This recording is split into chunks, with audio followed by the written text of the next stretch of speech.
Përshëndetje miq të shëndetit dhe mirë se vini në episodin e radhës të podcastit ku do të flasim për shëndetin e meshkujve. Për të diskutuar pikërisht për këtë temë, ne kemi të ftuar doktor Edin Danin, androlog, i cili do të ndajë me ne informacione të rëndësishme dhe këshilla për shëndetin e djemve dhe burrave. Doktor, përshëndetje dhe kënaqësi që ju kemi në podcast. Faleminderit dhe juve që na jepni mundësi që komunikojmë me publikun tuaj, e kujdo që na dëgjon, për probleme që janë vërtet serioze dhe jo shumë të diskutuara. Kështu që është puna juaj që ne ndihmojmë diku. Për probleme kaq të rëndësishme tek mashkuj, aq më tepër që mashkujt e kanë çik vështirë për të shprehur për këtë hallë, për këto probleme. Doktor, fillimisht, a mund ta tregoni se ku konsiston puna juaj për gjithë ata që nuk e dinë se çfarë bën një mjek androlog? Atëherë, andrologjia është një degë e re e mjekësisë. Andrologjia është, si thuash, një nën specialitet. Edhe në botë ka filluar këto 30-40 vjet e fundit si nën specialitet. Organizata Botërore e Shëndetësisë vendosi ta ndajë dhe të jetë si diçka më vetë. E bëri këtë për arsye për problematikën që kjo shkencë, kjo degë ka. Janë shumëta dhe janë shumë herë dhe s'kanë qenë deri tash të diskutuara në këtë drejtim. Kështu që andrologjia, po themi ne, këtu në vendin tonë, është vërtet tash vitet e fundit, është formuar dhe shoqata andrologëve, ku kjo shoqatë u bë në bekimin e dy mjekëve shumë të njohur, mjekun e shqiptarëve që nga Turqia, të cilët janë mjekë shumë të njohur në Evropë, edhe që organizuan dhe formimin e shoqatës së andrologjisë.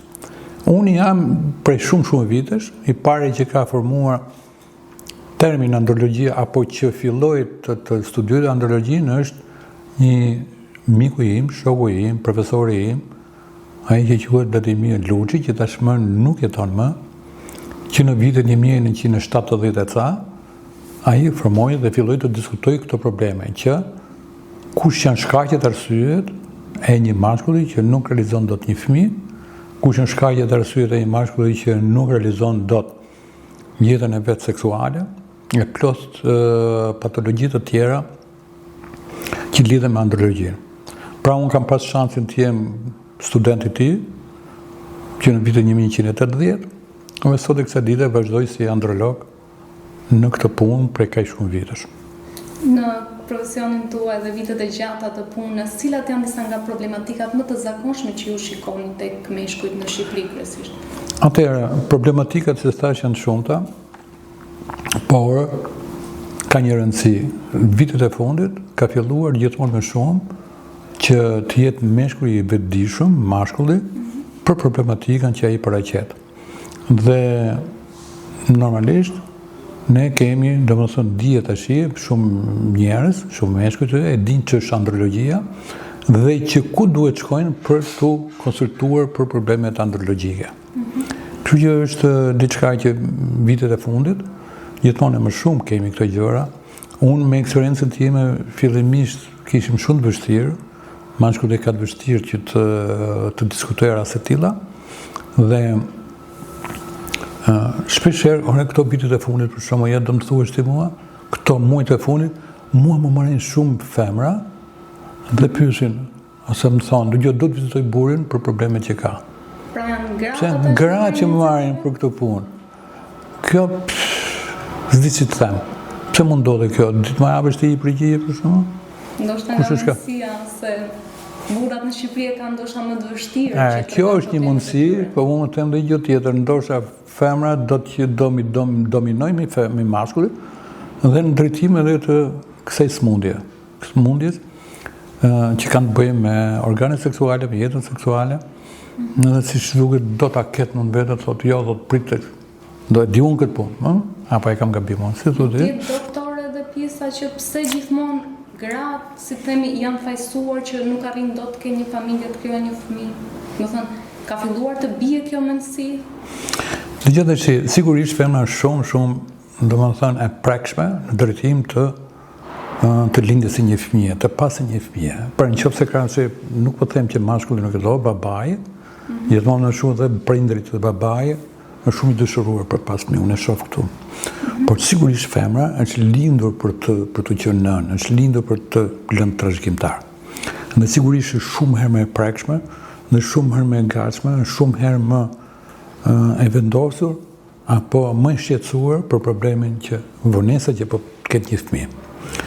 Me pavarësisht se kohët e fundit femrat kanë dalë në shoqëri, janë shumë të zonja, punojnë, ndjekin për të arritur karrierat e vete, të rrisin karrierat, por problemin e fundit ato do të jenë nënat e ardhshme për të bërë një fëmijë. Kështu që në rastin konkret, kur unë konsultoj një çift që ka probleme me fertilitetin, femra është ajo që e tregon shumë e shprehur, shumë më e vendosur, shumë më e shqetësuar, shumë më e stresuar në drejtim vonesën e parës së një fëmije. Pra them, ndoshta përsëris që edhe meshkujt e kanë një dëshirë shumë të madhe, duan, nuk e diskutim, por femra është ajo që e vendos këtë punë në fund fare.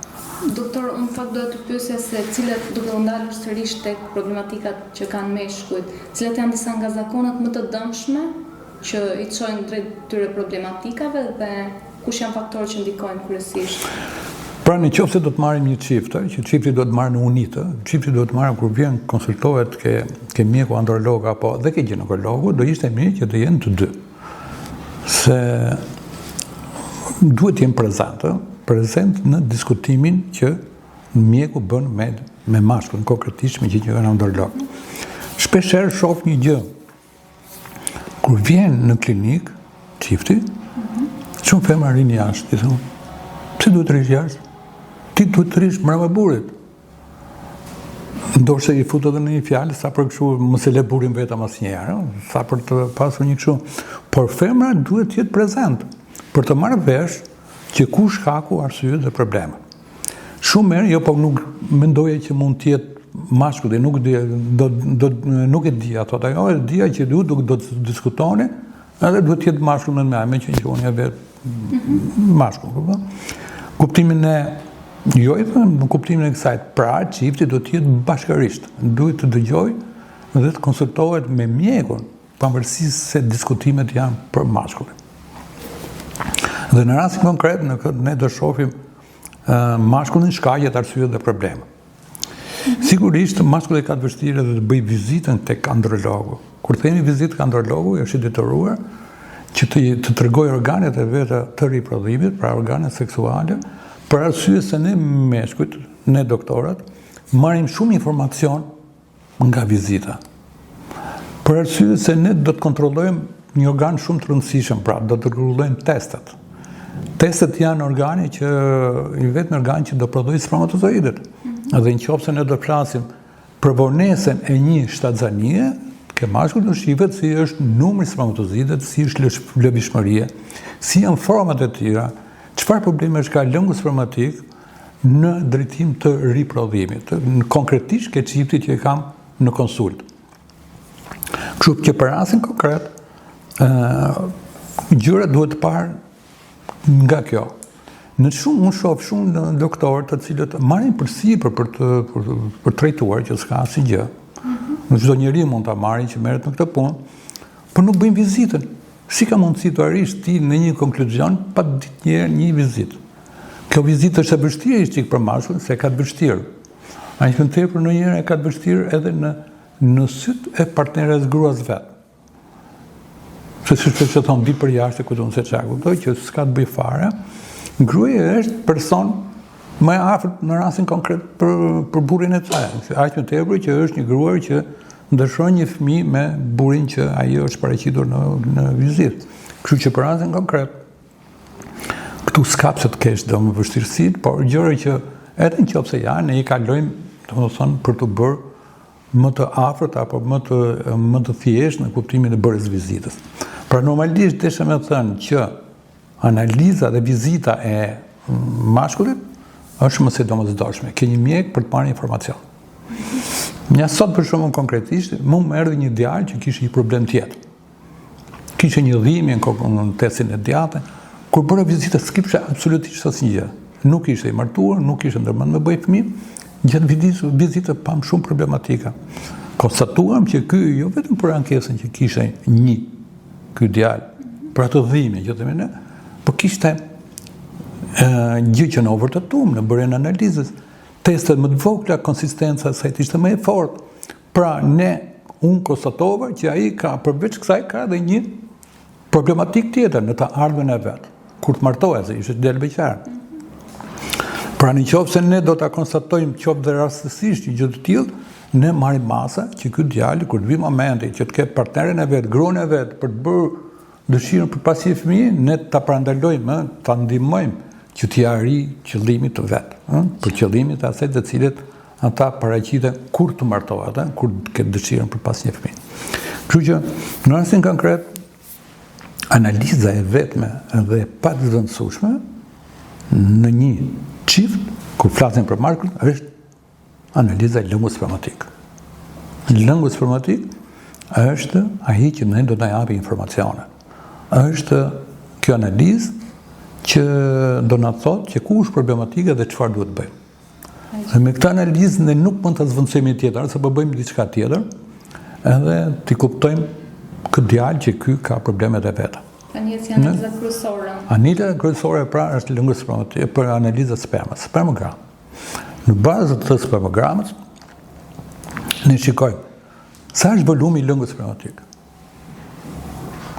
si është numri i spermatozoidëve, si është lëvizshmëria e spermatozoidëve, si është forma e spermatozoidëve.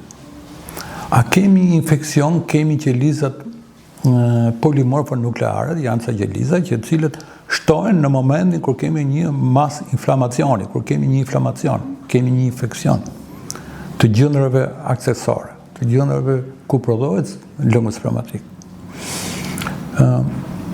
Në punën time, sigurisht, unë mundohem të bëj edhe gjithmonë një farë edukimi. Pse? Se shpeshherë ne kemi që meshkujt nuk e dinë se për organin e tyre të riprodhimit. Për shembull, kam patur, domethënë, gjëra të ditur jashtëzakonisht gabim. Nuk e dinë se ku prodhohet lëngu spermatik. Janë njohuri që merren që në fillore, që në klasë 7-8, po herë bëhen, herë s'bëhen atë kohë. Dhe kur vjen në momentin kur ky tashmë është i rritur dëshiron një fëmijë, nuk di, ora nga del, nga prodhohet, ku prodhohet, si prodhohet. Pra, normalisht, mundohemi që t'japim informacion. Në kuptimin asaj që ky mashkull të kuptoj bashkarisht, nëpërmjet doktorit të kuptoj se ku është dhe si janë edhe problemet e vetë, domethënë fiziologjisë dhe problemet e riprodhimit. Pra, në rastin në analiza e lëngut spermatik, pra po përsëritet është e pazvendësueshme. Do shohim numrin e spermatozoidëve.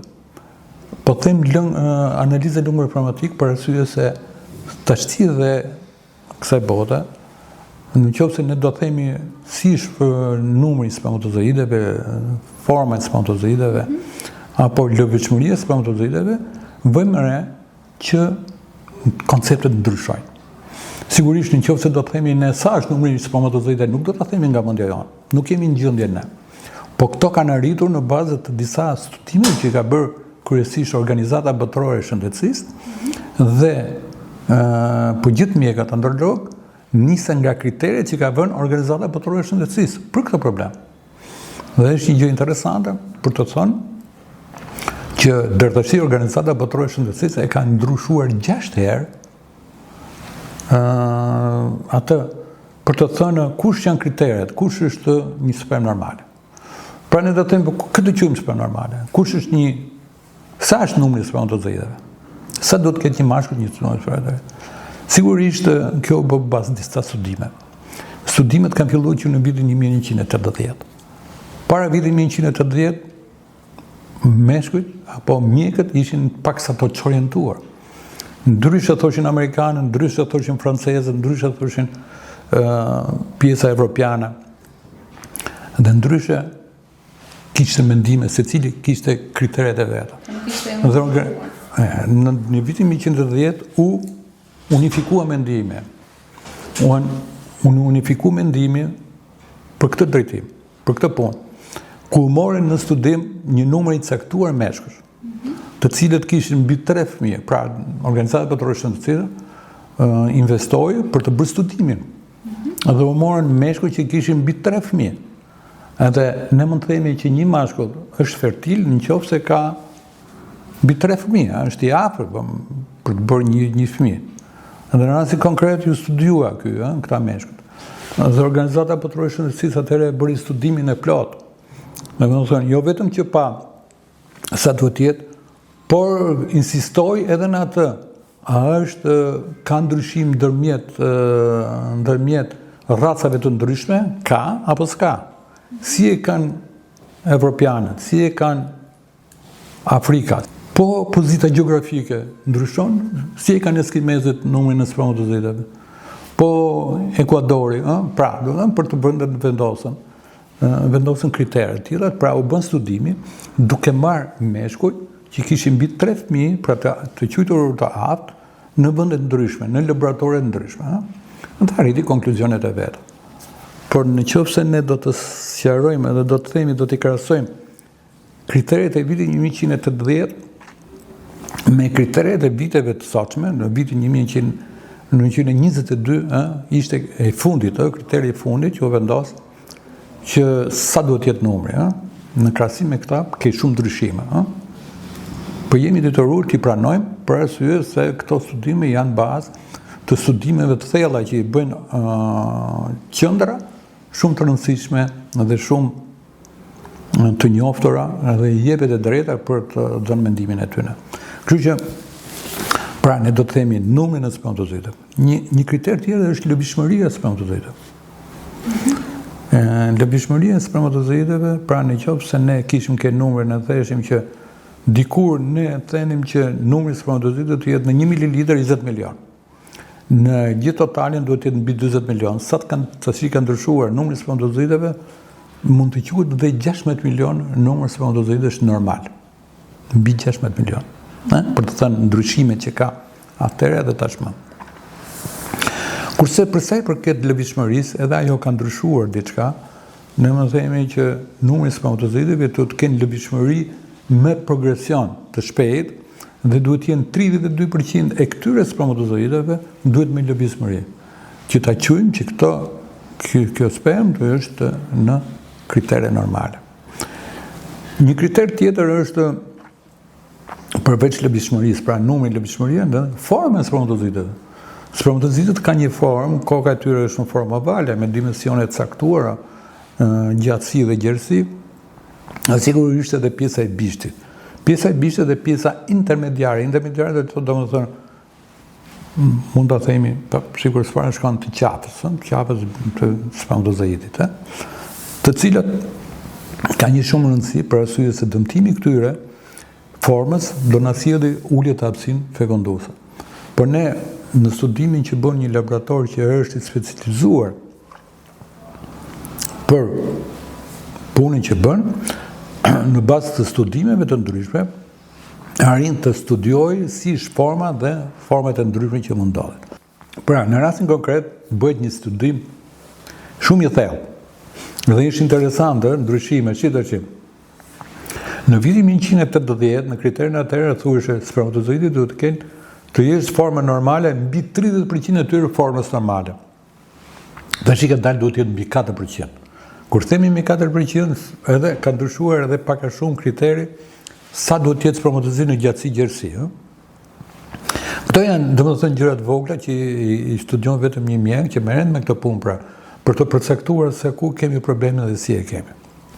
Kështu që gjërat janë të tilla që gjithmonë duhet të pas kujdes.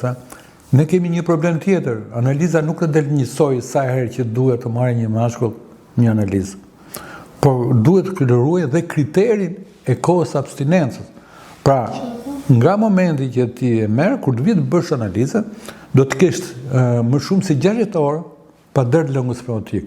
Për arsye se është vënë re që një mashkull nuk mund të hedhë të njëjtën numër spermatozoidësh, të njëjtën cilësi.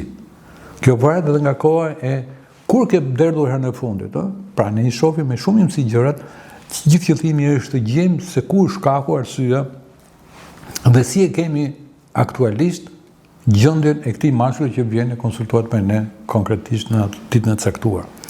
Kështu që gjithmonë duhet të pas kujdes. Kur themi duhet të pas kujdes se për fat keq gjithmonë më shumë po dalin laboratore të cilët thonë e marrin përsive që e bëjnë analizën, por që nuk e bëjnë mirë, edhe do ta fusin një mjek në një qërsokat.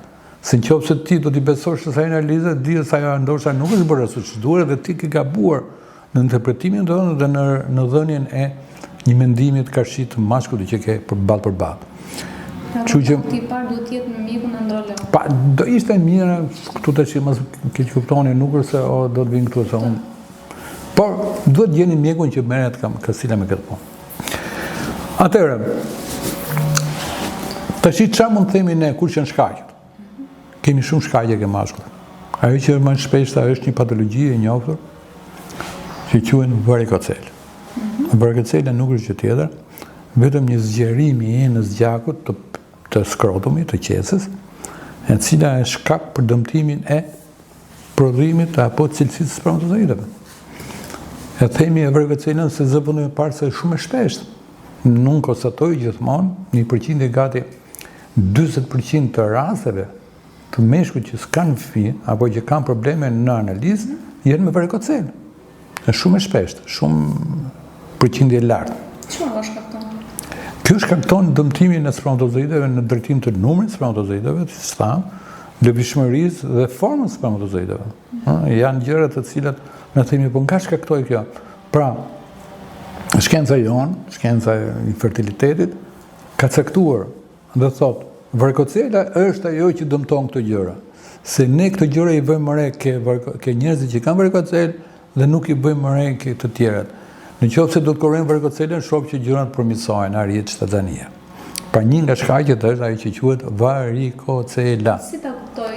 Varikocelën e kupton gjithmonë mjeku që merret me këtë punë. Kur mashkulli ka shkuar do thotë, un kam 6 muaj, 1 vjet, 2 vjet që kërkoj një fëmijë dhe nuk paralizoj. Mashkulli, doktori, viziton mashkullin dhe konstaton, ke varikocelë. Kjo gjë duhet bërë që të mjekohet varikocela. Varikocela nga se shkaktohet? Varikocela është gjë tjetër vetë është e lindur. Është e lindur. Pra varikocelën e gjejmë që në moshë fëmijore, sidomos në moshën e pubertetit. Pra konstatojmë varikocelë. Dhe konstatojmë sigurisht mas martesës, mas dëshirës për pas një fëmijë një çift, e cila pra punë para. Sa kemi një vit e ca martuar, dëshirojmë një fëmijë, analiza del me problematikë. Konstatojmë kemi apo s'kemi varikocelë, eliminojmë një atë shkakun kryesor. Dhe pastaj janë shkaqe të tjera. Trajtohet? Sigurisht që trajtohet me shumë rezultat. 10% është një shifër shumë e lartë. Shumë e lartë. Trajtohet shumë mirë dhe ka të qej programe të caktuara në mënyrë që ta kapim varikocelën që në moshë 3. Edhe në kuptimin asaj ta parandalojmë problematikën e këtij mashkulli, të djalit vogël, djalit të ri për të ardhmen e tij. Kështu që është diçka që thjesht konstatohet. Një problem tjetër mund të ketë për shembull djali infeksionet të ndryshme seksuale që ka kaluar në drejtim të gjithmonë të organeve riprodhuese. Dëmtimet e mashkullit të testeve, pra, të një infeksionit kaluar në teste, pra ne themi keni kujdes, infeksionet seksualisht transmetueshme, jo vetëm që janë problematike në vetë gjendje që jep, por na jep edhe një komplikacion, pra. Mund të kalojë infeksioni direkt në teste, e të dëmtojnë testin në atë farfeje, thotë shqip, po në atë farfeje, që të mos ta bësh të humbi një funksion shumë të madh. Pra, një funksion të rëndësishëm që është riprodhimi. Sigurisht infeksionet seksualisht transmetueshme janë edhe ke femra.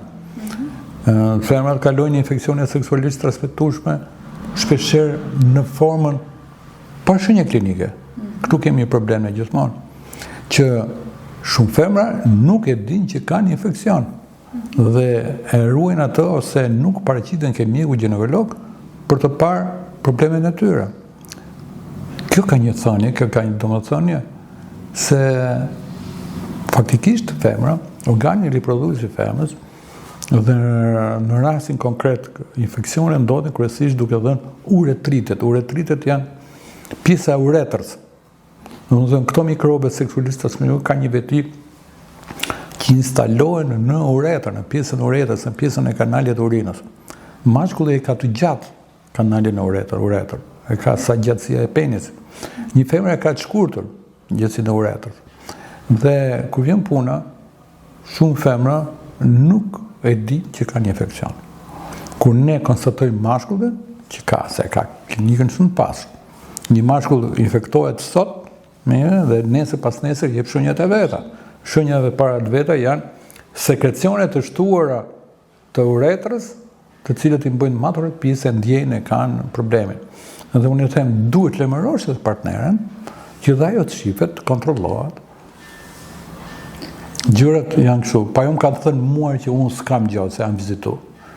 Pra, dakord, unë nuk po themi, po faktikisht, ajo si femër nuk e ndjen, nuk e kupton për njerë.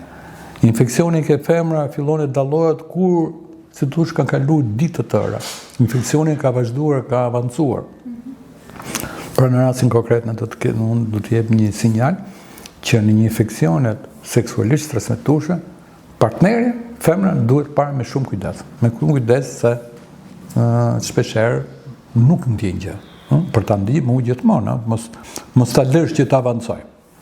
Pra, sëmundjet seksualisht transmetueshme me që janë bërë të shpeshta tashmë, në shohim në përditë, në punën time kam konstatime e infeksioneve seksualisht transmetueshme. Jemi në një kohë kur dhe marrëdhëniet seksuale janë si të thush më të lira, më pak problematike në kuptimin e jetës të shoqërisë tonë. Po, në këtë rast në themi, do të thonë unë si mjek them që keni kujdes moshave të reja në marrëdhëniet seksuale. Duhet më pas kujdes sigurisht për të parandaluar këtë infeksione. Jo vetëm të qenit vetë infeksione shumë të rënda në qop largu, që po themi ne, por edhe këto që janë çikse më të lehta, duhet më pas kujdes në kuptimin për të parandaluar komplikacionet që mund të japin dhe problematikën që të krijojnë. Në rast se një vajzë ose femër, si po flasim të rast, ka infeksion, a duhet mashkulli të kryejë dhe ai analiza dhe anasjelltas? Sigurisht, në themi, ne e konsultojmë këto sëmundje seksualisht transmetueshme, dhe kur themi sëmundje seksualisht transmetueshme, do të pas në çift, në unitë, do të ndë këtë dhe, se sigurisht, ky është një infekcion që ka kaluar nëpërmjet marrëdhënieve seksuale. Por ne insistova unë që shumë femra nuk e dinë që kanë infekcion seksualisht. Ne na vjen mashkulli që ditën e 2 të 3 që ka marrë infeksionin. Së shenjat klinike ka të pasura. Pra, kush është shenja klinike? Dalje nga uretra e një sësie të lëngut, të cilët që është i verdh si trash, dhe është i dukshëm, është i kapshëm nga ai në mëngjes shikon të doktor, unë kam filloj së të mjetë, ke për dije seksi, po kam bë, ku e di e ti? Po e di se kjo të që është shumë e shpejta, infeksionet uretritet pra. Në rastin konkret ne marrim analizat e tilla që duke studiuar këtë sekrecion për të gjetur kush shkaku arsyet. Sigurisht shkaku arsyet ne i njohim. Janë të grupuar, janë sëmundjet mikrobet seksualisht transmetueshme. Dhe në rastin konkret thash pra, mashkulli bëhet jep alarmin apo jep shenjat e para të një femre. Dëgjom, ti tash të lajmërosh shoqen tënde. Shpeshherë gjej ke mashkulli, unë do lejë se më ata merrem, që jo unë s'kam gjë. Domethënë, një femër ndoshta e ka të vështirë të pranojë që ka një infekcion seksualisht transmetueshëm. Po ja pra, tash konkretisht e ka partneri jo, që ti ke bën një marrëdhënie seksuale, e ka që të nesër pas nesër. Ty të dalin shenjat të që për ta qitë s'ke. Do të dalin mas një jave, po mas një jave infekcioni ka shkuar në qafën e mitës, ka dalë dhe në vagin, ka dalë edhe në tubët e falopit, ka shkuar hapur për probleme. Kështu që në rëqopës në raste tilla, kjo është veçoria e kësaj pune. Kështu që ndoshta po themi diçka që ta kuptojnë, apo të kenë kujdes ata që në dëgjojnë, që në qoftë se një mashkull të thotë ty që dëgjon unë kam marrë infekcion, duhet më i vlerëso. Se më që kanë dhe një gjë, kur i them unë kam marrë infekcion nga partnerja, ça flet me shkoj ta rraf. Në kuptoj, ka budalligje së dush, po para nga tipi, nga niveli që ka. Nëpse do të rapësh ti dhe unë, apo se të krijoj kënaqësi seksuale, në rastin konkret ajo nuk e di. Po pse më infektoi mua? Po nuk e di, ajo nuk e di, në kupton se kështu është ndërtimi anatomik. Kështu është ndërtimi anatomik, po jeti që na i dhe i shenjë që partnerja duhet. Kështu që në rastin konkret, këto janë për smundje seksuale do të pas kujdes, edhe për këtë punë. Një problem tjetër që them unë është, kush është? Një patologji shumë e njohur, ose ne kemi goxha, ajo që quhet kriptokirurgji. Kriptokirurgjia do të thotë test i fshet. Pra, duke thënë që ne kemi shkaku apo aftësia e riproduksi një mashkulli është testet, aty prodhohen spermatozoidet. Kriptokirurgjia është një patologji që ka të bëjë pra ku 1-2% e meshkujve që lindin në mënyrë natyrale, në kuptimin e kësaj, mundet të mos ketë zbritjen e testëve në skrotum. Të dy testet ndodhen në barkun e fëmijës, ku fëmija është në barkun e nënës, në muajin e 6, 7, 8 apo 9, këto në bazë të rritjes së nivelit të hormoneve që ka djali, zbresin në skrotum. Dhe mashkulli lind me teste në skrotum, jashtë trupit. Në 1% të rasta, për 1-2% vat nga autori, ne shohim që një test nuk ka zbritur. Një test mund të jetë lart në kanalin, në projeksionin e kanalit që do dalë, do të zbresi testi, pra kalon murin e barkut nëpërmjet një kanali që quhet kanali inguinal dhe zbret në skrotum. Tashti, në qoftë se ky test nuk ka zbritur, atëherë ne themi ky test bëhet rrezik për të dëmtuar dhe për të pas problematik djali kur të rritet. Kështu që shumë nëna që të cilat e konstatojnë këtë punë, do të me pas kujdes. Sigurisht kjo është një kujdesi që duhet ta ketë dhe konsultori.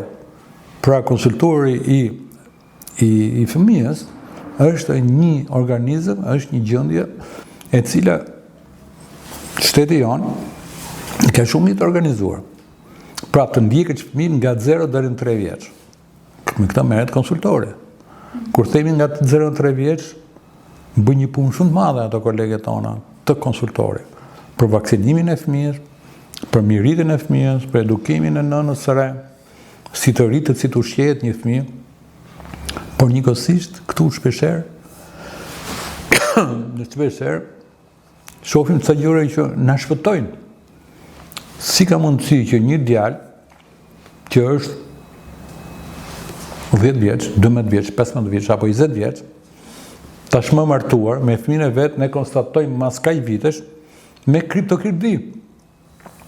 Pra djali është rritur, ka kaluar gjitha vite dhe nuk e ka kuptuar, nuk e di, nuk e ka vlerësuar më mirë me thënë që një test e kanë lart në abdomen.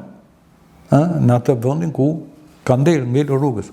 Për çka ka ndodhur? Këtu si ka mundësi? E ndjek nga konsultori? Sigurisht është ndjek.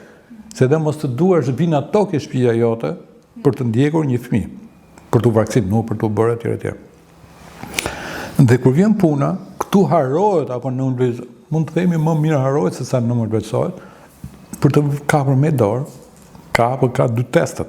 Është shumë e thjeshtë. Nuk do shumë ashtu. Edhe po të kesh dyshime, çoje ke një, largoje nga përgjegjësia, çoje ke një doktor që merret me këtë punë, i cili do konstatojë që kjo i ka të testet në skrotum apo nuk i ka. Se po mos i ketë, duhet ndërhyjt sa më shpejt. Këtu ka dhe një gabim tjetër që unë e konstatoj tashti, që edhe kur e konstaton nëna, shkon ke një doktor, ai thotë se do të bjerë. Ai po sara vitin e parë, 6 muajt e para, di se ka ngel dikur dhe ky fëmijë duhet të insistohet, duhet të ndërhyjet. Me metoda me mjekime, po tashmë dhe me operacion. Deri në 2 vjet, po. Mundësisht deri 2 vjet në parë të jetës. Për arsye se po ta lësh më shumë, po ta kapësh i çik vonë, edhe moshën 4 vjeç dhe 5 vjeç, që konsiderohet sikur nuk është shumë vonë, këto teste dëmtohen në ndërtimin e tyre, në zhvillimin e tyre, dhe bëhen të parikthyer. Dëmtimi i testit vjen dhe bëhet nuk mund të rregullohet në qoftë se ti ndërhyn kur je 5 vjet. Kemi problematikën të cilën ky mashkulli në kur të rritet mund të ketë dëmtim të prodhimit spermatozoideve. Pra, duhet me pas kujdes, duhet me ndërhy, duhet me pas që në moshë të hershme këta fëmijë, për të mos i bërë invalid. Ne themi kështu për arsye se kemi në këtë defekt, tash se në vendet ku kemi rroto në Ballkan, pra shumë vende e kanë zgjidhur. Asnjë nuk shohin shumë rrallë kriptokirdi në moshë të madhe. Ne kemi shumë të shpeshta. Pse? Sa na shfuton kjo? Nuk realizojmë dot. Po të themu nuk realizojmë jo se ka ndonjë vështirësi, nuk do dhe financime, ku do se çfarë. Po duhet vetëm një kujdes, për tu vlerësuar, për mos më thënë atë se ka për të rënë, që shpesh herë për fat keq e bëjnë dhe kolegët tanë, ndoshta me dijet e tyre dikur diskutoheshin, tash nuk janë diskutuar më, unë po bëjmë shkak, për të qenë, për të goditur, për të kujtuar diçka, ore keni kujdes. Pse? Se unë i shoh këtu, unë jam mjek që kam 30 vjet, 40 vjet me probleme fertilitet. I shoh fasojet në moshën 20-30 vjeç. Kur është? Kështu që në rastin konkret në të thesha këtë pra. Mos sa ndodhin këta gjëra se është vërtet keq, vjen keq. Ala me djalit shohësh djalë simpatike kështu me gruan e vet për krau, ti shikosh nuk i ka të dy testet. E kontrollon nuk e ka, po ç'do i bëj unë nënës? Për gjithë djalit. Po jo, pse të lësh nënës? Të ti bëjmë personelit mjekësor. Ata e kanë për detyrë, ti shohin, ti bëjnë, ata e kontrollojnë. Në kuptimin e kësaj. Çka gjë tjetër mund të themi në mënyra jetesë. Sot e kësaj dite duhani kallëcet në çdo lokal. Të vjen keq që në herë dhe fermat kanë shtuar shumë pinduar. Shefala bukurore, ale me vajza, simpatike, me duan. Sikur çfarë po bën, nuk e di e shtuar shumë pire duhan tek ne. Meshkujt po e përshuar pa dhe fermë. Si ndikon duhan pirja? Duhan pirja është një nga shkaqjet tona kryesore në ndërtim dëmtimit të spermatozoideve. Dëmton lëvizshmërinë e spermatozoideve. Dëmton numrin e spermatozoideve. Sigurisht këto që themi nuk i them nga mendja ime dhe hajse pa e themi se mirë është t'i themi. Ka me 10 artikuj studime të doktorëve me emër, të cilët kanë bërë studime, kanë marrë meshkuj që kanë pinduar në meshkuj që s'pinduar. Meshkuj që pinduar i kanë studiuar dhe i kanë hyrë thellësi se si dëmton nikotina dhe përbërësit e tjerë të duhanit, që ka duhanit, spermatozoidin. Dhe dihet që spermatozoidi, duke qenë që është një qilicë që zhvillohet shpejt, është shumë e ndjeshëm nga ambienti, nga dëmtimet, nga toksinat, nga që ka ambienti. Ne themi që në përgjithësi në organizatat botërore ka shtetur një moment alarmi, por shohim që numri i spermatozoideve tek meshkujt në përgjithësi ka një rënje në krahasim me 30-40 vjet përpara. Edhe këtu themi kush shkaku, themi edhe lëndët toksike që ndodhin në ambient. Ne themi shpesh efekti serë. Efekti serë apo që themi në ndotja e ambientit, ky ambient, kjo rrugë toksor që ne jetojmë është shumë e ndotur. Dhe çfarë ndodh? Ndodh që kemi rënje të numrit spermatozoideve. Është bë problem. Gjithmonë shoh artikuj që cilët e diskutojnë këtë problem. Mënyra ushqyerjes. Çfarë themi tash herë pas here lëndë toksike, Alkooli apo Alkooli është një nga problemet, po megjithatë përse për këtë alkoolin, për të qenë sinqert, do ta gjejmë kryesisht tek ata që janë alkoolicë kronik. Pra, ai që pi vazhdimisht alkool, ne konstatojmë këtu, dhe sigurisht shkencëtarët e kanë konstatuar alkoolizëm kronik kanë dëmtim të spermatozoideve. Po kryesisht duhani, po të krahasosh duhan alkool, duhani është më i rrezikshëm, më i keq, më i dëmshëm. Një nga punët që bëj unë, një nga pyetjet kryesore është a pi duhan. Unë insistoj që në qoftë se një vjen një mashkull që dëshiron me marrë mendimin tim si mjek dhe këshillën apo recetën time, duhanin, po se duhanin mos e vazhdo. Mos e vazhdo mjekimin se s'ke për të pas më rezultat. Lë duhanin fillojmë mjekimi, të kemi rezultat. Cilat janë përgjigjet e pacientëve që merren terapi? Të që shumë herë kanë me vështirësi, po pjesa më e madhe binden. Se ka dy gjëra. A do fëmijën si s'do më? Si s'do më, janë shumë të prekur, shumë të shëruar. Atë fëmijë e kërkon, jo vetëm ky, sigurisht do kërkon gruaja, po e kërkon prindit e djalit, prindit e vajzës, halla, xhaja, kushërin çfarë janë çfarë janë. Në herë dhe komshiu, ti themi na, ama ky çifti po kalon këshore, ç'a bëjnë këta, pse s'po bëjnë kalamajt, ë? Pra ne jemi një popull i cili dëshirojmë një fëmijë në traditën tonë, në kulturën tonë. Po sigurisht kjo është shumë i dëshiruar ke një çift që ka vonesën realizimin e një fëmije. Dhe shumë herë meshkujt në pjesën më të madhe, po them 90% të rasteve, unë konstatoj që meshkulli e lë atë duhanin. Dhe shoh rezultate shumë të mira. Po fantastike, derisa pije duhan, ta çiqë spi. Sigurisht unë këtë mes kam edhe një mendim të kundër. Ama doktor, unë kam unë ka të rjetën që i pi duhan. Dhe s'ka absolutisht asnjë gjë. Është kjo, nuk po them. Por normalisht ne themi edhe një gjë tjetër. Kur themi dëmton duhani, ne themi që duhani krijon kancer, kush pi duhan është vetëm ai që ka kancer të pulmonit. Po ka shumë njerëz që kanë kancer të pulmonit pa pi duhan, ose ka shumë tjerë që kanë pi duhan edhe nuk kanë pasur. Por ne themi një vezë që ke plus një gjendje që ti ke, qoftë dhe genetike, shkakton kancer. Apo shkakton dëmtim të spermatozoideve. Për të në rastin nuk mund të mbulojmë apo nuk mund të justifikohemi me këtë gjë. Po themi, ti si tip ke një problem, po të pish edhe një duan, ky problem bëhet dëmtues. Do të pyesja se kur duhet të fillojnë kontrollet, duke qenë se ne përmendëm shumë problematika që shpesh janë shkalohen ose ne kontrollet i fillojmë që në vogli. Pra, kontrolli është vetëm kjo. Kujdes testet. Kujdes testit, kush nuk e ka, të shqetësohet. Shpejt keni mjek që merret me këtë punë. Aty fillojnë shumë veta, shumë 1% janë, goxha e lartë.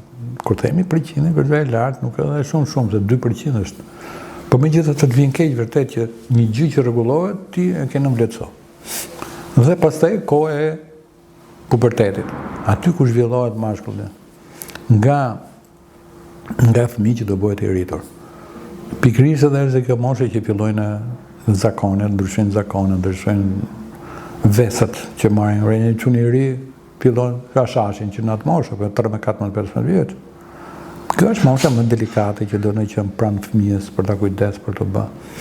Edhe që të prandërojmë ato infeksionet. Sigurisht edhe kjo jeta, në momentin në këtë moshë është edhe ajo moshë ku fillojnë ndryshon mashkulli. Nga fëmijë, nga i vogël, fillojnë në kalon atë periudhën e pubertetit, që është një periudhë e vrrullshme, ndryshime hormonale, rritet dëshira, interesi për seksin tjetër, rritet dëshira për bërë marrëdhënie seksuale, rritet dëshira që kjo marrëdhënie seksuale shpeshherë të dominojë në momente të caktuara dhe ti të ngacmoj. Mashkulli është shumë i dëshiruar, është ngacmohet shumë shpejt, ka ekscitimin seksual shumë shpejt se ka një partner, ka një femër. Mashkulli i çik të preket, i çik shofi pap, fillon ekscitimin seksual. Dhe mos kësaj dëshiron për të bërë penetrimin, për të bërë arritur orgazm. Është shumë më i vrrullshëm, ka qenë ke femër. Dhe studimet tregojnë që një mashkull do vetëm 2 minuta për të ekscituar. 2 minuta. Kur një femër sa minuta do e diti? Jo, na thoni 12 minuta. 10-12 minuta. Femra është larg, është si thonë se është në autobus. Por duke u ngacmuar nga mashkulli do i farkohet.